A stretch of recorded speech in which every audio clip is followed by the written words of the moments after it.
What if you could interact with ChatGPT with just your thoughts alone? There's a new technology called Alter Ego. It's a wearable, non-invasive device that allows you to converse with artificial intelligence assistants, services, and even other people, just by directing your thoughts, no voice required.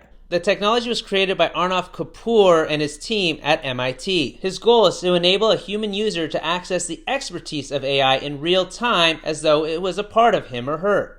But hold on, how does this actually work? Normally when we speak, the brain sends neurosignals through the nerves to your internal speech systems, which activates the speech system and your vocal cords to produce speech. With Alter Ego, you'll put on a wearable device like this, or a thinner one like this. Then you send a directed thought, or as Kapoor says, you articulate the words internally. When you do so, it subtly engages your internal speech system, such as the tongue and back of the palate, and the brain sends a very weak signal to your internal speech system. Kind of like when someone says something to you and you get really mad and bite your tongue. You think the thought, but you don't actually say it. The Alter Ego picks up the internal signals sourced deep within the mouth cavity and sends those signals to an AI program running in the background, which figures out what the user is trying to say.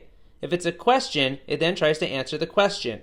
The AI sends the answer back by means of bone conduction, which is audio conducted through the skull into the user's inner ear. That way, the user can hear the answer the AI is giving. So how will people actually use this? People with certain illnesses who have a hard time speaking could definitely use this technology. People with ALS, MS, apraxia, stuttering, cluttering, or other voice disorders caused by Lou Gehrig's, strokes, or oral cancer. They can think about what they want to say, and that thought can be used in different forms, such as communicating with others or interacting with external devices. Or consider someone in a coma who can't move or talk, but maybe they still have brain activity, and their consciousness can use that activity to communicate, perhaps to family members or last dying wishes. Alter Ego is currently being tested in limited hospital settings where it helps patients with multiple sclerosis and ALS to communicate. According to their website, Alter Ego has a 90% accuracy. Other ways to use this include interacting with streaming devices,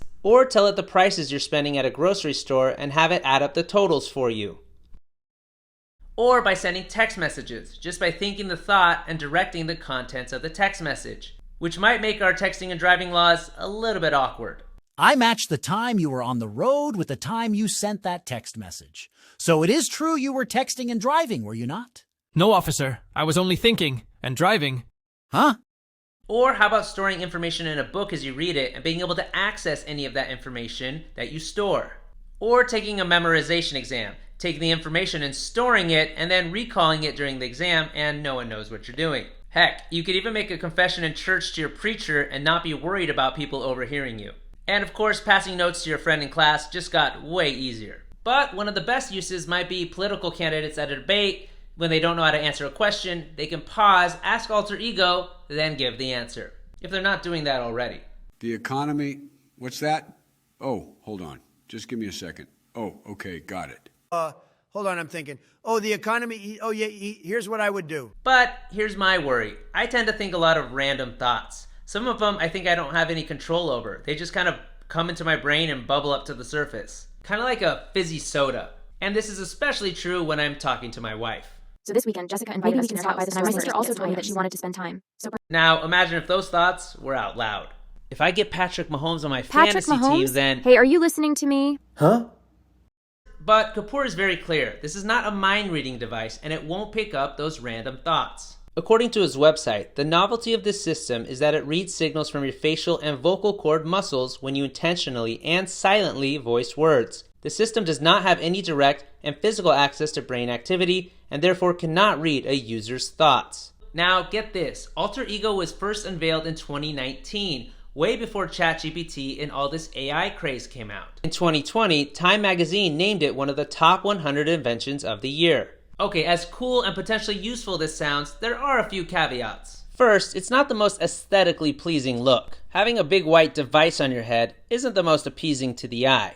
But they've been working on a version that will essentially be a small sticker that sits underneath the ear. The goal is eventually to have it not be visible at all. If you're wearing it, I shouldn't be able to see it is the final goal. The second caveat is the system is currently user dependent and requires individual training. which means the device is specific to you. Which kind of makes sense because we all have different jawbone structures and maybe the way we think and transmit signals is unique and different. Or maybe not, because they are currently working on iterations that would not require any personalization. And the third caveat is this could be an EMF nightmare. Alter Ego requires a web or Bluetooth connection to connect to the internet or other devices. And putting a device that requires web access or Bluetooth right next to your brain may be why I play with this device temporarily, but definitely would not use it long term. Okay, so can you go out and buy one of these today? According to their website, any hopes for commercialization are premature, so unfortunately not. And it doesn't seem like it's coming our way anytime soon. But think about it, if they get the kinks out and make this available for consumer use, we could become more powerful than Knight Rider. This is Becky's file. We need to contact a computer named IRMA that's got the records on suitable donors. IRMA. Say no more. And even Batman. Computer. Last known address of Humpty Dumpty. Last known address, 49 East 107th Street. And we don't have to say it out loud. We can just think it. So I'm curious, what do you think? Is this really cool? Really scary? Really unnecessary unless for a specific purpose? Would you use this? Let me know in the comments below. Subscribe to our channel for more videos like this.